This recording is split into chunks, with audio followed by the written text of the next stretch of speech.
வணக்கம். இன்னைக்கு வந்துட்டு நம்ம பார்க்கப்பட பதிவில் வந்துட்டு தந்தை அவர்களை பற்றி ஒரு சுருக்கமாக ஒரு பதிவு நம்ம பார்ப்போம். தந்தை வந்துட்டு தான் பெற்ற கஷ்டத்தை தான் பிள்ளையும் பெறக்கூடாது அப்படின்னு என்றதுதான் தந்தை.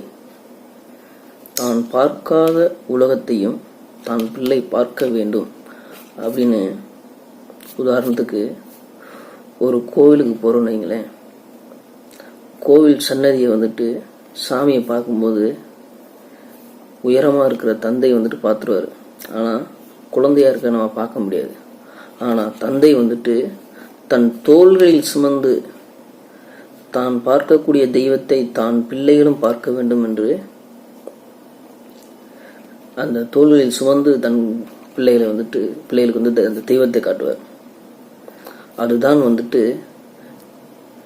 தான் பார்க்காத உலகத்தையும் பார்க்க வைக்கும் குணம் கொண்ட தந்தையின் மனப்பான்மை.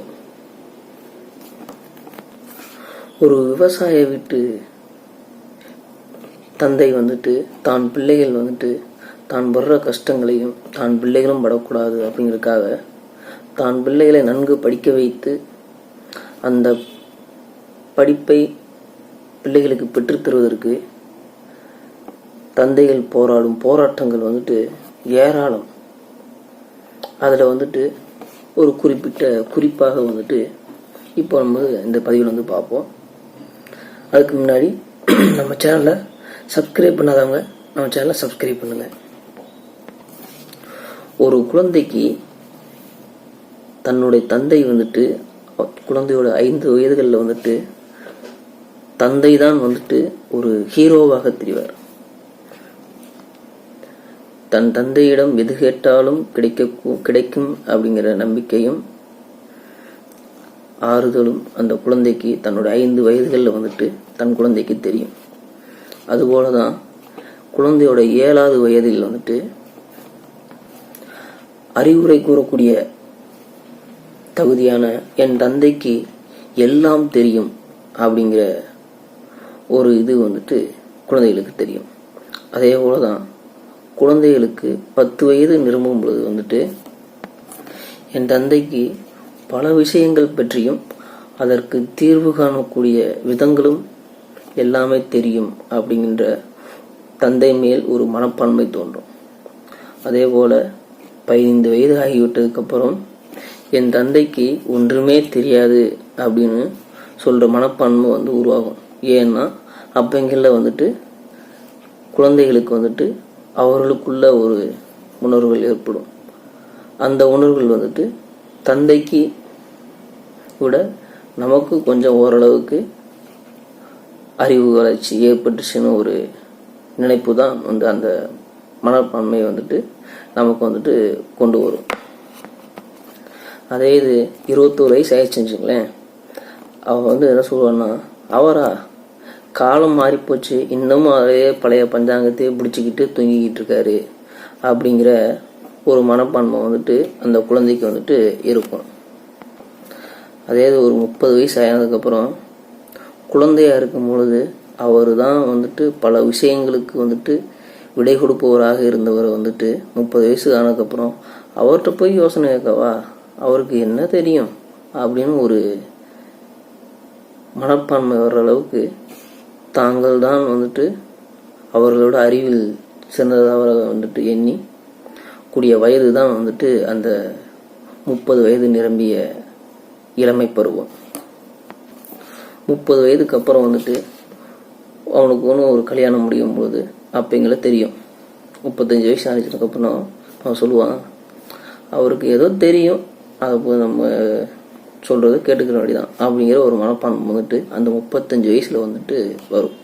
ஏன்னா இது வந்துட்டு தன் தந்தை தன்னை குழந்தையாக பார்த்த காலம், தந்தையுடைய மகன் தன்னுடைய குழந்தையை வந்துட்டு மகனாக பார்க்க ஆரம்பிக்கக்கூடிய காலம்தான் இந்த 35 வயது.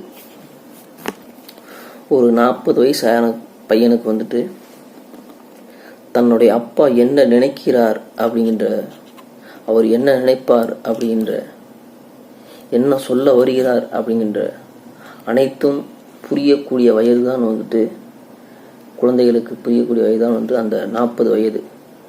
40 வயதான ஒரு குழந்தைக்கு தகப்பனானாலும் தன் தந்தைக்கு அவர்கள் வந்துட்டு ஒரு குழந்தையாகத்தான் தெரிவார்கள். அவர்கள் தந்தை இருக்கும் வரை மகன்கள் எல்லாருமே அவர்களுக்கு ஒரு குழந்தையாகத்தான் கண்ணுக்கு தெரிவார்கள். அப்படிப்பட்ட வயது தான் வந்துட்டு இந்த 40 வயது.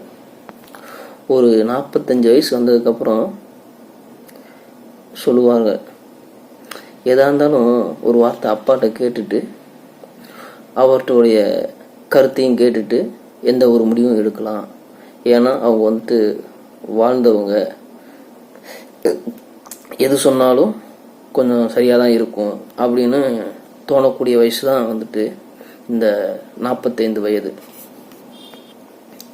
ஒரு 50 வயசு வந்ததுக்கப்புறம் சொல்லுவாங்க, எங்கள் அப்பா வந்துட்டு எந்த ஒரு விஷயத்துலையும் வந்துட்டு தீர்க்கமாக, அதாவது யோசித்து நிதானமாக முடிவெடுக்கக்கூடிய தன்மை கொண்டவர் எங்கள் அப்பா அப்படின்னு சொல்லக்கூடிய வயது தான் வந்துட்டு இந்த 50 வயது. இந்த 50 வயதில் வந்துட்டு அவருடைய அனுபவங்கள் வந்துட்டு ஏராளம் அப்படின்னு எண்ணக்கூடிய வயது தான் வந்துட்டு இந்த 50 வயது. ஒரு 55 வயது நிரம்பிய பிறகு தந்தை இல்லாத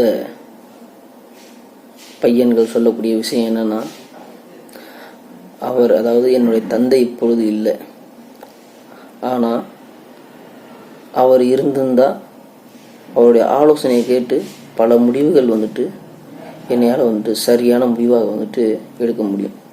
ஆனால் இப்போ வந்துட்டு ஒரு சில விஷயங்கள் வந்துட்டு என்னால் வந்துட்டு சரியான முடிவு எடுக்க முடியலை அப்படின்னு சொல்லக்கூடிய வயது தான் வந்துட்டு அந்த 55 வயது.